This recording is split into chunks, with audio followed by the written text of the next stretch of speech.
story time about one of the most embarrassing things that has ever happened to me in high school. So a little background information. I was in my freshman year of high school. Well, spring break was coming up. Well, the whole year, my friend and I hadn't been to one single party. So we decided that we wanted to try and go to a party every single day of spring break, which was about to be super difficult because we had to worry about my strict-ass parents and my neighbors. A little background info on my neighbor. My neighbor is this girl who's in my same grade, and she literally hates my guts. I don't know why, but literally anything that I do, she'll go and she'll tell her mom, and then her mom will tell my mom, because my mom and her mom are best friends. But before we know it, Saturday comes around, and we go back to school on Monday. We did not make it to one single party. Well, later that night, we found out that one of our friends was throwing one. So around 11 o'clock, everybody's sleeping, and I walk out my back door, hop over my fence, and I start heading towards the road where my friend was going to be parked. You know, who do I see fucking sitting outside on their porch reading a fucking book? My fucking neighbor. Like for part 2. Part 2 about the most embarrassing thing that ever happened to me in high school. So like I said, the bitch that I hate is sitting out on her porch reading a fucking book at 11 o'clock at night. So I crouch down so she couldn't see me. I run to the car, and my friend and I finally go to the party. Well, we get to that party and it's really boring, so we decided to go to a different one. And the party that we were about to go through was being thrown by the kid that I really liked. So I start hanging out with him when we get there. I'm drinking a lot, having so much fun, and I really have to go to the bathroom. And I didn't know where anything was at all. So I grabbed my friend and we're looking around everywhere for the bathroom. Because when I asked him, he was super drunk and really couldn't explain to me where the bathroom was. So we were pretty much left to fend for ourselves. But we ended up not being able to find a bathroom, and this is where I had to improvise. So my friend and I go to the laundry room, and we see the litter box in there for the cat. Well, at this point, I was desperate, so I just went in the litter box. Well, 30 minutes later, the cops show up to the party. And everybody had to hurry up and leave because we did not want to get underages. Like for part 3.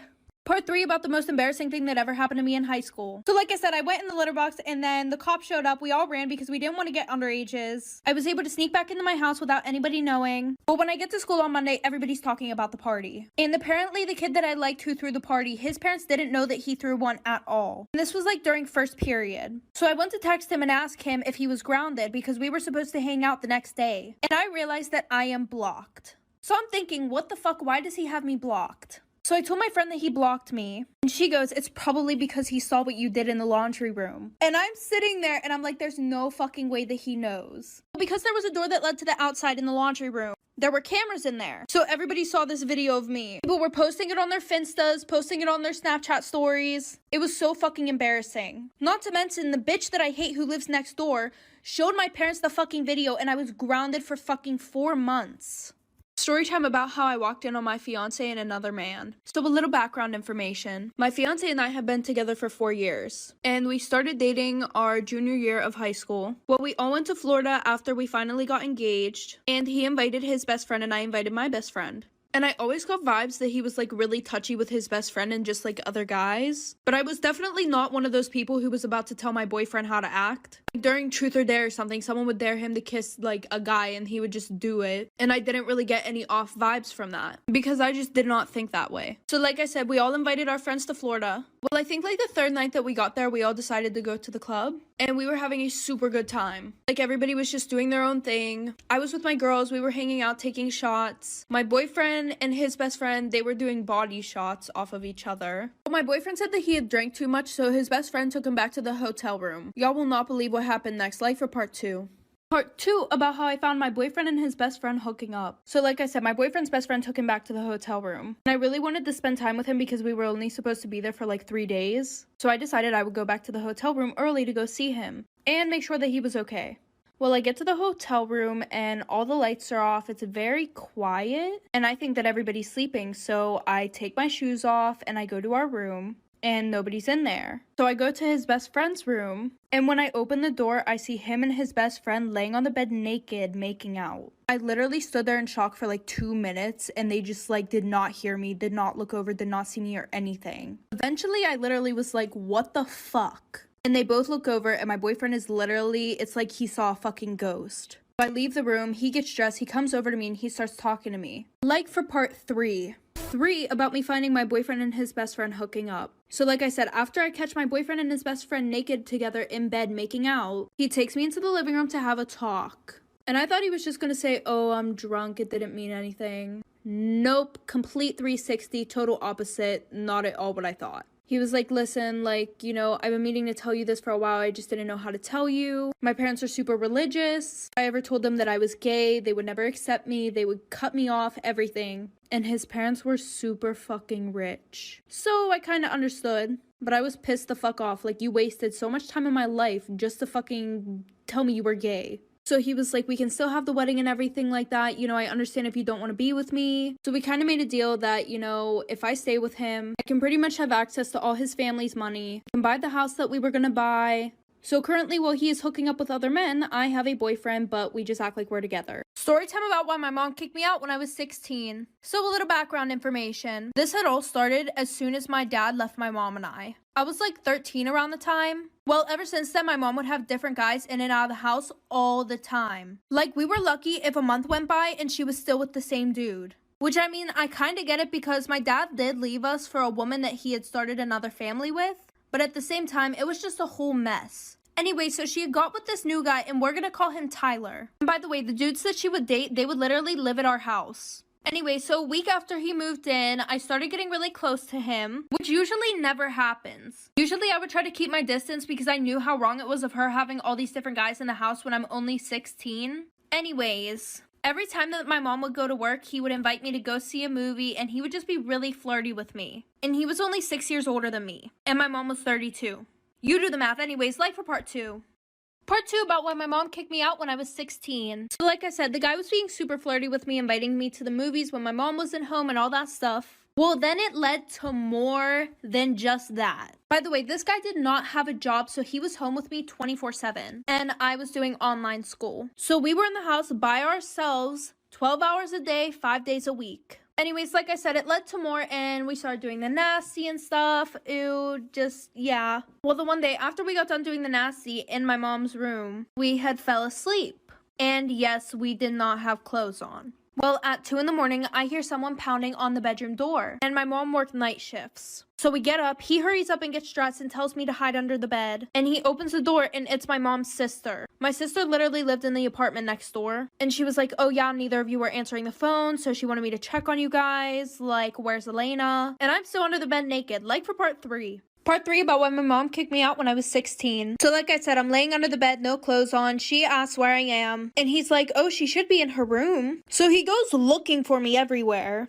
with her. And he's like, oh, well, maybe she's outside on the patio. And I don't know why the hell my mom's sister had a key to our apartment anyways. But she's still looking for me in the apartment, and she looks under the fucking bed. And at first she's like, oh my god, what did he do to you? And I'm trying to tell her nothing, like I made that decision on my own. So she calls my mom right away. My mom comes home, she's screaming at me, and she kicks me out. So I go to my grandma's house, and I told my grandma what happened. And my grandma calls her, and she's like, it's not her fault that you gave her daddy issues. And I'm like, bruh, what the fuck? Child, anyways, so then she goes on Facebook and starts posting about how I'm a whore and a slut and how, like, it isn't her boyfriend's fault at all. So now I live story time about the girl who beat my ass because she found out I hooked up with her dad. A little background information. I was a junior in high school and I was looking for a job to save up some money for college. So I decided I would try out babysitting. Well, one of the senior girls told me that her parents were looking for a babysitter during the weekdays for her younger sister. And I was like, period, because I needed to make some money. So she gave me her dad's phone number and I texted him the next day. Well, fast forward, I had been babysitting them for a month at this point.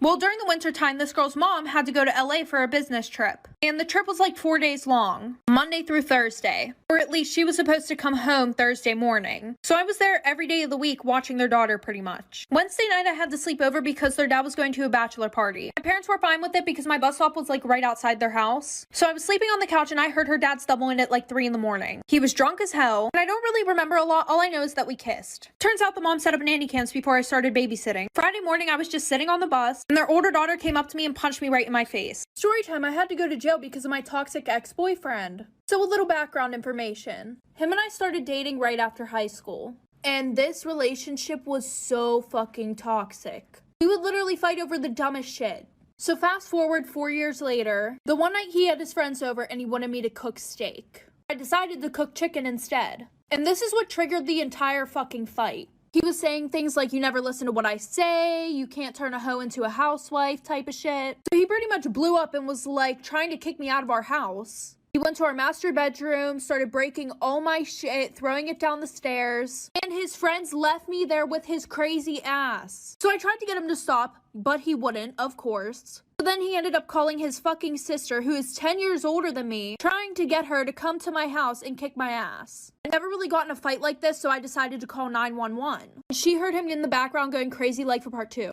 Part 2 of why I had to go to jail because of my toxic ex-boyfriend. So like I said, the dispatcher on the phone could hear him in the background going absolutely fucking psycho. So she told me to hide. I ran upstairs into the master bedroom and locked the door until they came. So they interviewed us separately, and he has the nerve to start fucking crying, saying that I was beating his ass, and he even fucking scratched himself. So even though I called 911, they said in a domestic dispute they had to take somebody to jail. And since he had visible marks on him, they took me to jail. So the police officer told me to take off all my clothes and to only wear one layer and to also take out my shoelaces before he brought me in. So they booked me in jail, put me in a freezing cold fucking cell with 25 other actual bad bitches for 7 hours. And this is the best part. My ex kept trying to call and get me out the whole time I was in there, saying that he lied and everything. They set a court date for me, but when I showed up, they literally just dropped all the charges. Now I just tell everybody that I've been to jail and I'm not scared to go back. Story time about my boyfriend's crazy ex-girlfriend. So a little background information. So his ex-girlfriend's parents, they owned a security company, which sold cameras, alarms, and a few other things. So at the end of 2019, my boyfriend broke up with his ex-girlfriend. And by March of 2020, he started seeing me. And at first we were just keeping things on the down low. Anyways, so after maybe 3 weeks of seeing my boyfriend, his ex sent me an Instagram message calling me a slut.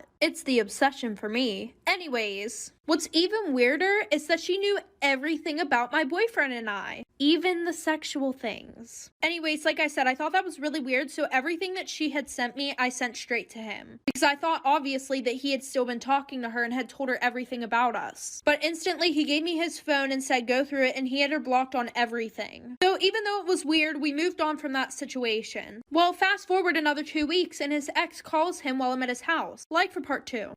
Part 2 about my boyfriend's crazy ex-girlfriend. So like I said, she had called him while I was over his house. And somehow she keeps figuring out things about our sex life and personal things that we had told each other. So my boyfriend and I got super suspicious, obviously. Then we started to think, and we noticed that everything that she was telling us were things that we had talked about in his bedroom. And things that we had done. So we ransacked his whole room looking for anything. And what do you know, I found a mini security camera and a microphone pointing out of his walk-in wardrobe directly towards the bed. We took it to the police and tracked it back to her. So it turns out she had used the hidden spare key, which his mom kept under the mat at the front door, which she had known about from when they dated. So she broke into his house, planted a security camera from her dad's business in his wardrobe. So we decided not to press charges because her parents and my boyfriend's parents were friends. So they just talked it out and decided to punish her in their own way. Story time about how I got my ex-boyfriend back for cheating on me. So a lot of background information. My ex and I were together for almost 2 years, and throughout our whole entire relationship, he had been cheating on me. I'm not surprised though. But what I am surprised about is that he was cheating on me with my best friend.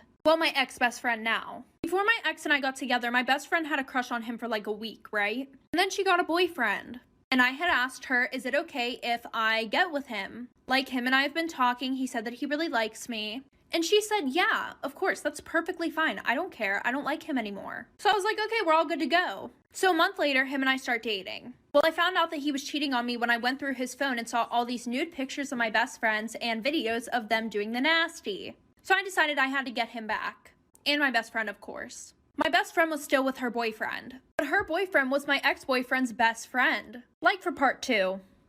Part 2 about how I got my ex-boyfriend back for cheating on me. So I'm just gonna throw this in here real quick. I'm pretty sure the only reason why my best friend did all that stuff with my ex was because she was pissed off at me for actually dating him. Because from what I had heard through other people who knew that she was doing that with my boyfriend, they said that she didn't talk to him or anything anymore. And that she really actually loved her boyfriend that she was with. Little TMI. Throughout my boyfriend and I's whole relationship, he would beg me to be open-minded while being intimate. And he would want to do things that I really just did not want to do. And there was a long list of things that he wanted me to do. So a week later, I told her boyfriend, but I told her boyfriend not to tell her because of my plan. And that whole week, my boyfriend was apologizing to me, saying he was so sorry and that he wants me back, blah, blah, blah, blah, blah. And my best friend thought that her boyfriend was loyal as fuck. Not anymore. So I told him about my plan, which was to do everything that my boyfriend begged me to do during our whole relationship with him. And for him, it would just be enough to send it to her because she thought he was loyal. Like for part 3.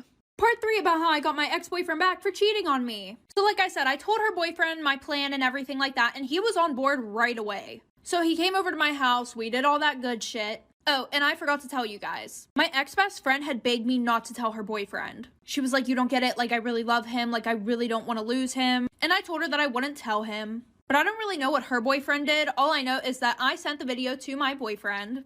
Oh, and also my boyfriend begged me not to tell her boyfriend because they were best friends. But I did it anyways, and like I said, I sent it to him, and I sent him a long paragraph. And then he sent me, oh, how could you do this to me, blah, blah, blah. You just ruined everything for me. Things will never be the same between us. And I was like, yeah, okay, good. I don't care. You were a piece of garbage anyways. But however, my ex-best friend, she took her boyfriend back, and now their relationship is toxic as fuck, and he cheats on her all the time. And they've been together now for like 3 years. Karma is a bitch. Storytime about my shitty-ass ex-boyfriend. So a little background information. My ex and I have been dating for about 2 years. And throughout those 2 years, he was a dick.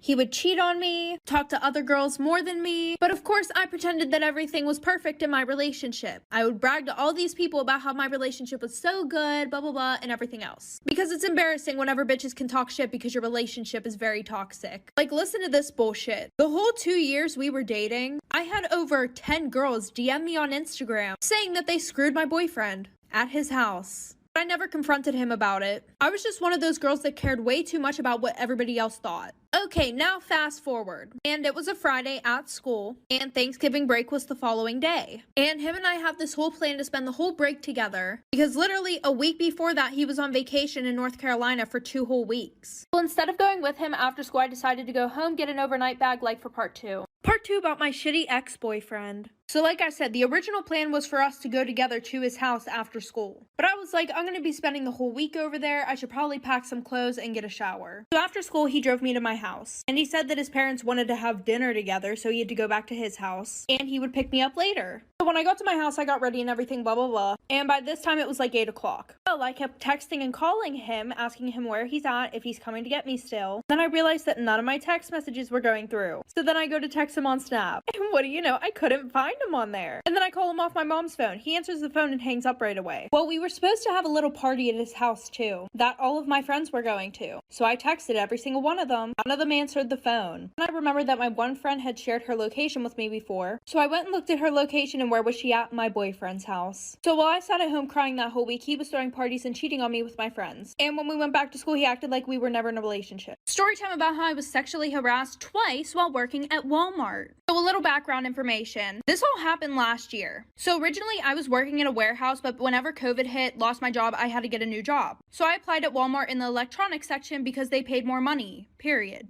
And on my second day, I finally went and started working in electronics. So they had asked some of the employees to show me around. So while this one employee was showing me around, he took me to the back where the photos were. Well, whenever I got back there, this employee named Terry said, "Oh, she's mine." I just laughed and brushed it off because I felt super uncomfortable and awkward. And he knew I was underage because my name tag was yellow. But even after that, he still kept coming up to me, calling me weird names, just being a total creep. Like, he would keep coming up to me and get super close to me to the point where I could literally feel him fucking breathing on my face. So of course I told my manager about it. They said he's done this before, so I was like, why the fuck is he still here? So they moved me to garden. And while I was working in the gardening section, I met this guy named Jordan. Like for a part 2.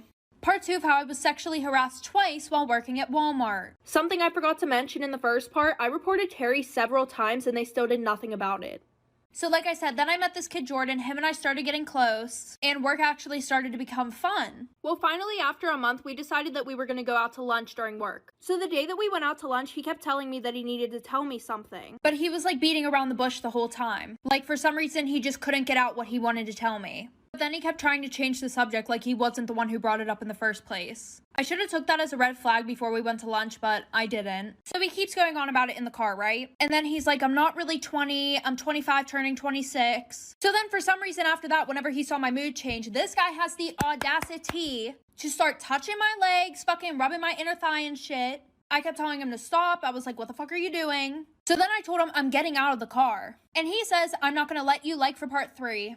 Part 3 of how I got sexually harassed twice while working at Walmart. So like I said, he wouldn't let me out of the car, but then we got back to work. And then he had the audacity to keep asking if I was okay when he literally just sexually harassed me in the car. So I went to the bathroom, literally had a whole fucking mental breakdown. I called my mom to come get me because I was not finna stay there. So the next time that I went back to work, I grabbed my stuff and I gave it to one of the workers to go and give to a manager and tell them that I was quitting. Well, one of the managers caught me walking out the back door and she was like, "What's wrong?" So I immediately broke down. I started telling her what was going on. And then a crowd of people came around us being nosy as fuck, listening to what I was saying. And she was like, "You're not quitting. I'm gonna take care of this." So she sent me home and she said that she would call me whenever it was taken care of. So 2 days goes past, I'm like, why the fuck hasn't she called? So then I call and I found out that she fired me. So I reported everything to Walmart ethic team and they just closed my case. They basically didn't do shit about it. Oh, and Jordan wasn't really a manager, he was a supervisor. Should I try to take this to court? Story time. My dad got my half-brother's girlfriend pregnant. A little background information. This all happened a few years ago. Anyways, my brother was fresh out of high school and he had been dating this girl named Serena for 2 years. And my dad, for some reason, hated her. At least that's what we thought. Well, my brother didn't have a license at the time, so every time that she came over, she needed somebody to drop her off at home. So my dad would always offer to drop her off at home, even though he literally hated her. And he could have just ordered her an Uber,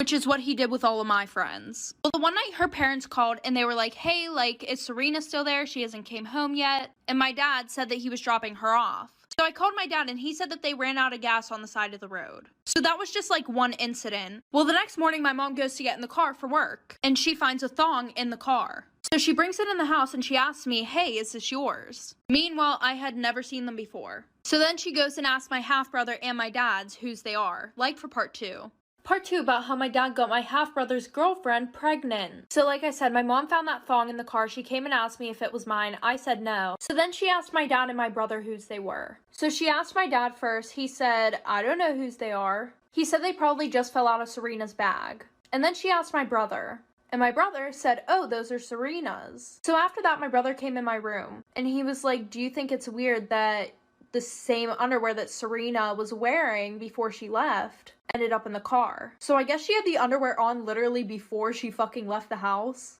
Dumb bitch alert. Anyway, so a few weeks later, Serena breaks up with my brother. Well, around the same time, my dad started staying after work really late, like every day of the week. Well, long story short, my mom went through his phone because she felt like something was going on, and she reads a conversation between my dad and Serena. Like, "Oh, I'm so sad that you couldn't come to the ultrasound." So then my mom and him divorced, and he's currently raising his child with Serena. Story time. My boyfriend found out that his best friend got me pregnant. It was my junior year in high school, and my boyfriend and I had been dating for 4 months. Well, the one night him, his friend, and I were all supposed to go to this party. My boyfriend ended up getting called into work that night, so his friend and I went. Which my boyfriend was fine with because he wanted his best friend to keep an eye on me, but he also trusted us. Anyway, so his friend and I ended up going to the party, and then but the next morning I woke up, I didn't remember that at all. So fast forward, I find out that I'm pregnant. Well, me forgetting that I totally cheated on my boyfriend, I thought that it was his. Well, a week later, I get a text from his friend. And he's like, "Oh my god, what are we gonna do?" And I'm like, "What do you mean, what are we gonna do?" So then he filled me in on the whole situation that I didn't remember. But I was like, there's really no chance of this because my boyfriend and I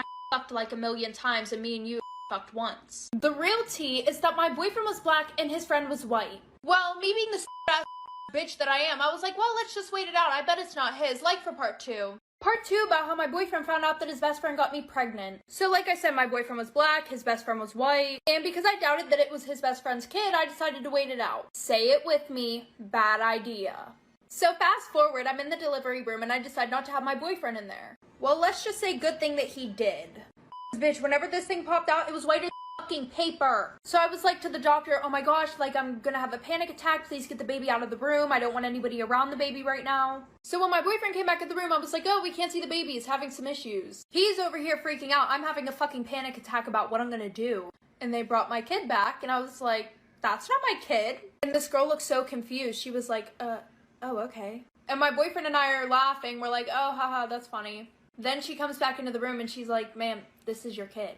So my boyfriend started screaming, and he broke up with me after that. Like, how rude to just leave me with a kid by myself. No, I'm just joking. I know that was pretty fucked up. Y'all, we ain't never getting out this platypus. We finna have a COVID-22, COVID-23, COVID-24. We ain't ever getting out this pandemic because of this foolishness. I order food every single day. I am a hungry bitch. I use DoorDash, and they have like this no contact delivery thing. And usually when the delivery person arrives, they call me to let me know that they have my food. I always tell them to leave it at the front porch and I'll go get it. And so they leave it at the front porch and then they drive away. Well, yesterday when I ordered Chipotle, this Dasher called me to let me know that he was here. I told him to leave it at the front, and he just stood in my front porch for like 5 minutes. Once he realized I wasn't coming out, then he left. Weird vibes. Like, I was scared to get the food even after he left because I thought he was gonna jump out the bushes. So this is what I got. I got a burrito, and in Chipotle you have the option to like double wrap your burrito with the tortilla. I didn't get that, but if I did, it would have showed up on here. Usually when I get my food, I just bite into it. But this time I decided to check it because this guy was giving me such bad vibes. He had the audacity to double wrap it with the tortilla to hide the fact that he took a huge chunk. Story time of why I'll never ride in a subway ever again. I was on my way home after spending the weekend with my friend. I sit on this bench waiting for my train. This bench was right in front of this wall. It was placed on the edge of the wall where you would like turn the corner. And on that wall behind me, there was a ledge. I had all my bags and I had my water bottle and I put it on that ledge. At the subway station, there was only like 3 people. Mind you, it was like nighttime. I noticed this creepy old man with a cane. Something in me was telling me to just Uber home, but I just stayed at the subway station because really nothing was going on for me to feel like that, if that makes sense. So I just ignored that feeling and waited for my train. I turned around to get my water bottle so I could get a sip of it. I noticed this man standing right on the corner of the wall and he was not there before, so I was kind of creeped out. He just smiles and waves at me, so I smile and wave back. I get my water bottle and I take a sip from it. Well, the train finally arrives and I start to get my bags together so I can get on the train. By the time I got everything together, it seemed like everybody else had already gotten the train except for the old man with the cane. As I was about to get on the train, he stopped me. He said not to get on the train because the man that appeared behind me had switched out my water bottle when I wasn't looking. It's a good thing I didn't get on the train. Or was it? Like for part 2, because this is where things start to get really weird.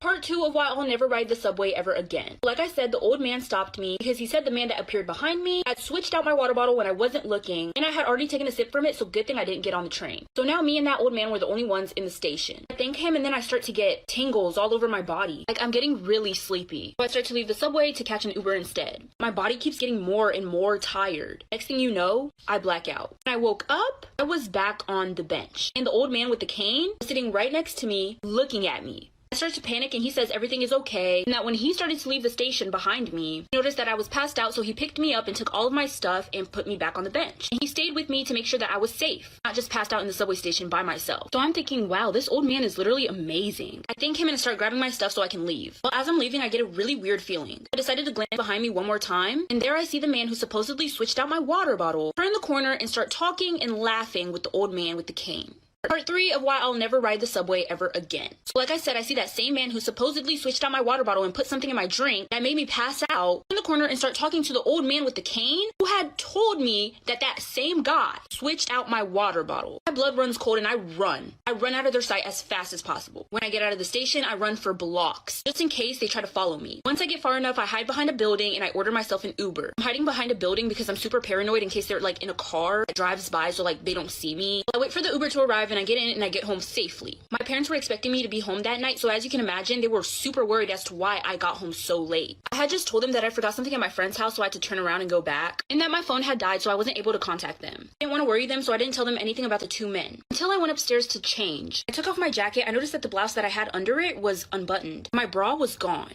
And when I take off my pants, I see blood. That's when I run and tell my parents, like for part 4. Part 4 of why I'll never ride the subway ever again. So like I said, after that really weird encounter with those 2 men at the subway station, I get home safely and I start to undress, but when I take off my jacket, I noticed that the blouse that I was wearing under it was unbuttoned, my bra was gone, and when I took off my pants, there was blood. If you know what I mean. That's when I start crying and I run to tell my parents exactly what happened. I told them that I didn't tell them before because I didn't want to scare them. They were really understanding, and the next day we went to the hospital. Well, once I got checked, they said they found wooden splinters inside of me. I must have not even felt that because of all the adrenaline that I had running through my body. And then I start to think, but why would there be wood? And then I remember that that old man's cane was wooden. After we left the hospital, my parents and I filed a police report. They opened an investigation and asked me to describe what the men looked like. They said they would check out the cameras at the subway station. But when they got there, they were told that that subway station didn't have cameras. And so they decided to take DNA samples from my clothing that I wore that night. And a match actually came back, like for part 5. Part 5 of why I'll never ride the subway station ever again. So once they took DNA samples from my clothing from that night, I was at the subway station. They found a match, and yup, it was that old man with the cane. But there was only one DNA match, and it was just that old man with the cane. I was able to tell them, like, yeah, that was that same guy with the wooden cane. Well, it turns out the old man with the cane was already in the system. He had gotten arrested before. He had attempted to murder and sexually assaulted his own niece. He had got let off on parole. There was so much evidence against him, and also the fact that he tried something similar on his his niece. They arrested him again.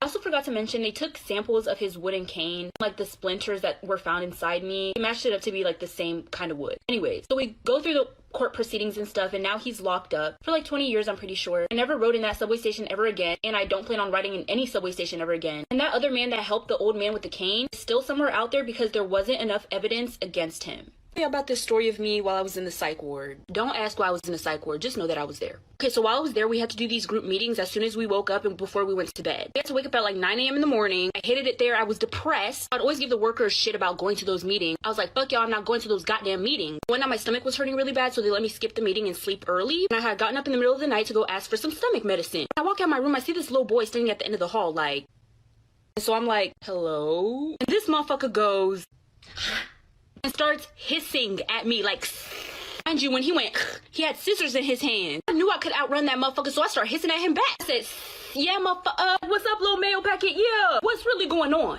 Then he starts going, so I match his energy once again, and I start going, who the fuck is you doing that to? Then he picks up his scissors like this and charges dead at me. I zoomed out that hallway so fast. Bitch, I disappeared. Left for part 2 because it only gets worse. Then part 2 of the story of me in the psych ward. So like I said, this little white boy who's like 4'8" starts chasing me down the hallway with his little chicken legs. Mind you, he had scissors in his hands. Oh, he was actually trying to kill me. You'll know why I think that in the end. So mind you, while he was chasing me, I did not look back. Not once. I didn't know if this motherfucker was gonna start climbing the walls. I don't know if he was gonna start crawling on the ceiling. My main goal was just to get away. So I eventually make it to the front desk. I look behind me to see if he was still there. Well, he wasn't, so I'm guessing that he stopped chasing me at the end of the hall. The front desk lady is looking at me like, mind you, we weren't allowed to carry scissors or even pencils or anything like that because it was dangerous. And so I didn't want to get that little boy in trouble. So I just told her like, no, I'm good. I just need medicine. Well, eventually they did end up finding him with the scissors anyways and took it away from him. But baby, he found a way to get that shit back. The next morning, everybody came out for breakfast and these workers were dragging the same little boy out of his room. And he was like kicking and screaming and all of that. Well, turns out he stole another pair of scissors in the middle of the night, stabbed another kid in his sleep. Part 3 of the story of me in the psych ward. So like I said, this same little boy who was chasing me last night with a pair of scissors had sneaked into another kid's room in the middle of the night and stabbed him in his sleep. This little boy's goal was to harm. And it could have easily been me. And I was over there fucking around with that kid talking about, hissing at him because he was hissing at me. I could have died. What if I couldn't have outran him? I would have gotten stabbed. I thought that it was just some weird little boy. I did not think that he was trying to really hurt somebody. Well, rumors started going around the psych ward that the reason that he stabbed that other kid was because he had asked that other boy, I think it was a boy that he stabbed, for his Roblox username so they could play together when they get out. And that kid said no because of the HIPAA violation or whatever. So while that kid was sleeping in the middle of the night, he had gone into his room and stabbed him because he didn't give him his Roblox username. Storytime how I accidentally got in a high-speed police car chase. The whole time a bitch just wanted pizza, but somehow I ended up in jail. So there was this new guy at my job. He had been working for like a week. So one night I was home alone, no food in the house. I had gotten a text from the guy at work asking if I wanted to go out with him and his homeboy. They were gonna go get food. If he's asking, that means he's paying. Y'all know I don't play about my free food. I didn't have a car, so they came to pick me up. I got into the car, there was like 5 dudes. He said homeboy. So I was confused. Like, why is there 5 Negroes in the car? Anyway, so we started driving to the restaurant. We were all in the car and the guy from work was sitting right next to me. His friend who was driving gets a call. When he hangs up, he looks at us and says, we got business. I'm thinking, we? Business? Like a business transaction? We signing contract? I was dead wrong. This Negro takes the wheel and makes a U-turn in the middle of traffic. They eventually pull up on this guy that was walking on the side of the street. They all get out of the car and start whooping this man. And I'm thinking, damn, I ain't get my pizza tonight. Eventually, we see red and blue lights. There was a cop parked on the corner. They run back in the car and we speed off and the cop speeds right after us. Part 2 of how I accidentally got into a high-speed police car chase. So after jumping that random guy on the side of the street, they see a cop car pulling up and so they get back into the car and we speed off and the cop car speeds right after us. I was scared as hell, so I told the driver, slow down. He looks back and tells me to shut my twig ass up. I shut my twig ass up. Dude must have thought he was in a movie running red lights, turning street. He didn't really get far. He ended up crashing the car. So the police get out the car. There's like multiple police cars pulling up now. They get us out of the car and start to arrest us. I'm trying to tell them like, I just wanted pizza. I don't even know these niggas. One of the guys tried to make a run for it, but he was sagging, so he ended up tripping on his own pants like a dumbass. And so yeah, we all get arrested and get taken to jail. When we got to the jail, they questioned us. I was expecting the guys to tell the cops the truth. I just wanted pizza and I had no part in what they did. But no, they actually told the cops that I was involved. involved. And not only was I involved, but that it was my plan to beat up that guy on the side of the street. Yeah, I didn't go home from jail that night. Like for part 3. Part 3 of how I accidentally got into a high-speed police car chase. So after we got arrested, we went to jail, and the police questioned us. The guys had told the police that I was the one who made the plan to beat up this random guy on the side of the street, and that I was the one telling them to drive, to get away from the police and everything. That was a whole bunch of bullshit, and thankfully I had proof that it was bullshit. But they made me spend the night in jail anyways. The next day, I had showed them on my phone the text message that the guy from work had sent me asking me to hang out with him that night, which completely proved that everything that him and his friends said blaming everything on me was a lie, because they had said that I was the one who hit them up and asked for a ride. I had text messages that said otherwise. They basically just did a little call test to see if that number was actually his number. His phone rang and they let me go home. Well, the next day I called my manager and let him know what happened, and from there on out I never saw him at work again. So I'm guessing that he either went to prison or he got fired. Storytime on how I found out my best friend's boyfriend was abusing her. But not only was he abusing her, he had lured her into a cult and was using her for sacrifice. So me and my best friend were living together at the time. She was sitting on the couch taking surveys to make money online. She had made $3,000 in one day by doing these surveys. Link in my bio if you want to make bank. So she told me about this guy that she had been seeing. I was really happy for her because she had recently just gone through a bad breakup. The longer they were together, she started to get really sick really fast. She was a super healthy girl, like she worked out, she ate right. So the fact that she rapidly started getting sick as soon as she got a new boyfriend kind of worried me. So I tried to talk to her about it, but she got really mad at me. I was trying to tell her to go to the hospital to at least get checked out, but she kept refusing, and as we were arguing, she damn near passed out because how weak and sick she was. I didn't see her for a couple days after that. I thought that she had left the house after we argued. Well, after those few days, I started to notice a really bad smell coming from her room. So I go to check it out. When I open the door, I see her body just laying there. Laying there covered in satanic symbols, with a circle with a star in the middle, and there was blood coming out of her mouth. I ran out of time, so like for part 2. Part 2 of how I found out my best friend was getting abused by her boyfriend and how he lured her into a cult to use her for sacrifice. So like I said, I walked into my best friend's room and her body was just laying there. She was covered in satanic symbols and had blood coming out of her mouth. I thought that she had left the house after we argued and went to stay with someone else. I didn't see her coming in and out of the house, and she wasn't texting me. We did get into an argument, and I thought she wasn't talking to me because she wanted to cool off. So I immediately called the police. They took her to the hospital, and they also looked around her room and around the house. Well, when they looked around her room, they had found chewed up dead rats in her closet. They had found out that it was her eating those dead rats when she had went to the hospital, and they found it in her system. She ended up being in a coma. The police seemed really suspicious of me and was asking me a lot of questions. It does make sense because I was the last person to be seen with her. Well, a few days later, I get a knock on my door. It's the police. They arrested me on suspicion of trying to kill my own best friend. But not because they were suspicious of me, but because my best friend's boyfriend had told the police, my best friend had told him, she had overheard a conversation while I was on the phone about me trying to get rid of her for good. Part 3 of how I found out my best friend was getting abused by her boyfriend and he had lured her into a cult to use her for sacrifice. The police had showed up at my house and had arrested me for suspicion of trying to murder my own best friend, because my best friend's boyfriend had told them that I had a plan to get rid of her for good. So police took me into custody. Apparently my best friend's boyfriend had evidence against me, which was a note that she had written saying that I had a plan to get rid of her, which she had given to her boyfriend, who didn't know what to do with it until now. She had signed that note. They had checked the signature, handwriting, and the way that the letter was written with her parents just to make sure that it was really her. And her parents said, yes, this is 100% her. Mind you, I was completely innocent. Whatever she wrote in this letter was not true. My best friend is not the type to make up lies like that, especially about people who are really close to her. That's when I knew that her boyfriend definitely did something. Well, a miracle happened, child. A miracle happened. My best friend woke up from her coma. She said she was done being brainwashed by her boyfriend and she was ready to tell the police everything about the truth. Part 4, how I found out my best friend's boyfriend was abusing her and lured her into a cult to use her for sacrifice. So while my best friend's boyfriend is trying to tell everybody that I tried to kill my own best friend, she woke up from her coma. She was ready to tell police everything. She said she had met him in the library and they were looking for the exact same book. They started talking, he asked her out on a date, and everything was good from there. He was actually really sweet. He spoiled her, gave her everything that she wanted, and then he started inviting her to these therapy meetings. In these meetings, they would do satanic rituals. They would literally do chants and draw satanic symbols all over their body. And obviously this wasn't her thing, so she told her boyfriend that she didn't want to go to those meetings anymore. Well, that's when he started abusing her and saying things like, I buy you every single thing that you want and this is how you're going to treat me. She was so blindly in love with him that she kept going to these meetings. And she never told anyone because she was scared of what he would do. Well, she started to get more and more uncomfortable around him and he started to notice that. And in one of these meetings, they said that they would need a volunteer to eat dead rats for a sacrifice. Her boyfriend offered for her to do it. Part 5 of how I found out my best friend's boyfriend was abusing her and tried to lure her into a cult to use her her for sacrifice. So like I said, her boyfriend was taking her to these meetings. It was a cult. In one of the meetings, they needed somebody to eat dead rats for a sacrifice. And her boyfriend basically offered up his girlfriend, my best friend. What the sacrifice was for, I have no idea. Anyway, so yeah, she's eating the dead rats and shit. And basically eating all these dead rats was supposed to like kill her. And he basically told her if he didn't eat the dead rats, then he would get his guys from the meeting to do something to her. Well, eventually the day of the sacrifice came. So one day he forced her to write the note. He was the one who forced her to write it. She didn't write it herself willingly. To basically say that it was me who put her in a coma when it was actually him, so he didn't get in trouble. They arrested him and he went to jail.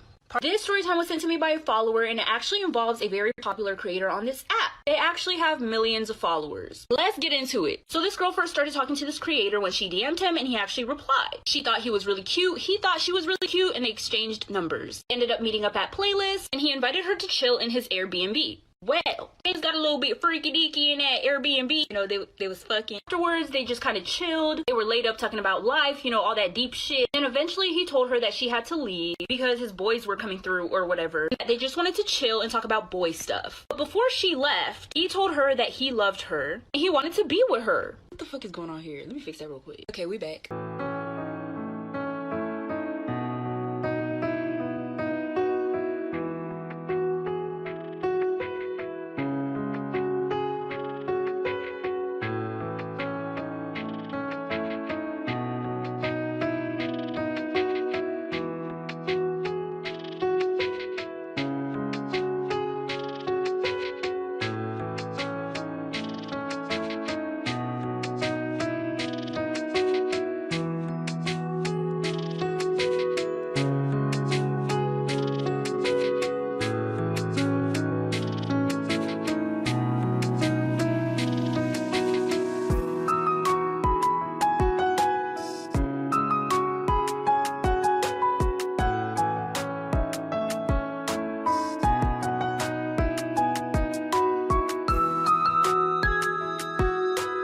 So she left and went to tell her friends what just happened. Hours had passed and she noticed that he wasn't really posting on his story anymore. And he usually posts a lot. Well, her friend opened Snapchat, noticed that he actually did post. He posted hours ago. And he was with another girl. Part 2 of the TikToker Storytime. I forgot to mention that this TikToker actually took her virginity. Her first time was in the Airbnb. So yeah, she noticed that he blocked her from watching his story because her friend could see his story but she couldn't. And clearly he did not want her to see that he's laid up with another girl in that same Airbnb that they were just fucking. Anyway, so she obviously texted him and was like, what the fuck is this? She threatened to expose him and everything. And he replied saying, well, if you expose me, I'm gonna expose you. She said, what do you have against me? And he replied with, I know you have a boyfriend. And she did have a boyfriend. So she said, oop. And he proceeded to tell her that he only wanted to use her for pussy while he was at Playlist.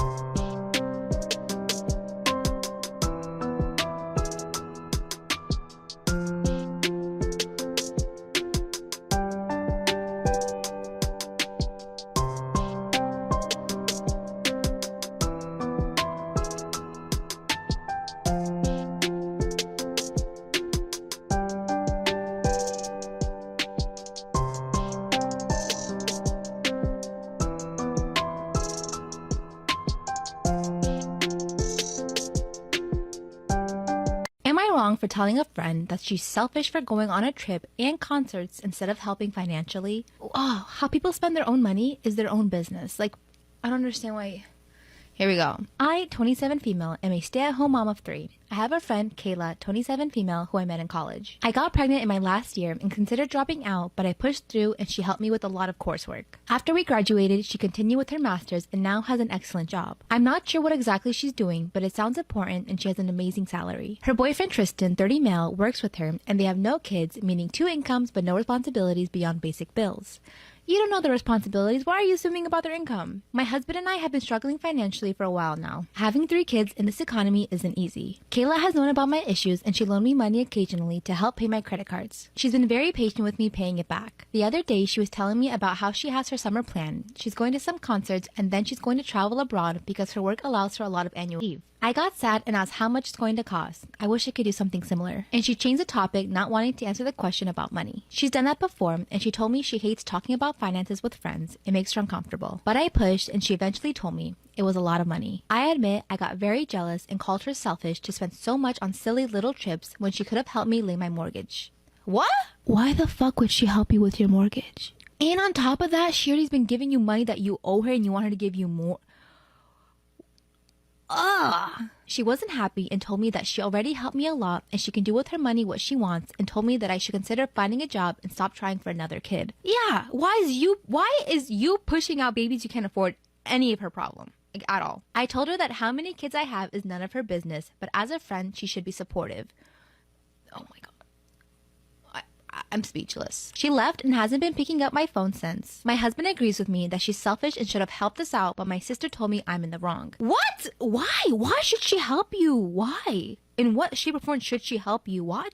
And I'm wondering, was I really the asshole for telling her she's selfish for paying for trips instead of helping me financially?